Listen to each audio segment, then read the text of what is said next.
ચલો માત્ર 8,000 રૂપિયામાં આપણે બધા ગોવા ફરવા જવાનું છે. પણ એકલું ગોવા નહીં, તેની સાથે મહાબળેશ્વર, લોનાવાલા, ખંડાલા, પંચગીને, ઇમેચિકા પણ. એ પણ એક ટાઈમ નાસ્તા ને 2 ટાઈમ જમવા સાથે.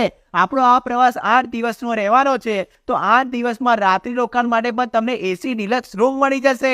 પાછા તમે લોકો તો ચોક્કસ કહેવાના જ છો કે દેવભાઈ આટલા ઓછા રૂપિયામાં આટલી બધી જગ્યા પરાવે છે કોણ? તો મેં તમને કહી દઉં કે આપણા વડોદરાના કારેલીબાગ વિસ્તારમાં આવેલા સાગર ટ્રાવેલ્સ વાળા તમને આટલા ઓછા રૂપિયામાં આટલે બધે ફરવા લઈ જવાના છે. એ પણ એકદમ જોરદાર મોજમાં. અને જ્યારે પણ આપણા ગુજરાતીઓને એકદમ જલસાથી જવું હોય ને જલસાથી આવવું હોય ને તો કારેલીબાગમાં અમારા સાગર ટ્રાવેલ્સમાં બુક કરાવે. કેમ કે બધાને ખબર જ છે એ સાગર ટ્રાવેલ્સ એવી સર્વિસ આખા વડોદરામાં બીજું કોઈ ટ્રાવેલ્સ વાળો આપતો જ નથી. ભાઈ હવે મેન મહત્વની વાત તો રહી જ ગઈ ભાઈ. આવા જવા માટે તમને 3x2 નોન એસી, 3x2 એસી, 2x2 નોન એસી, 2x2 એસી, સ્લીપર એસી, સ્લીપર નોન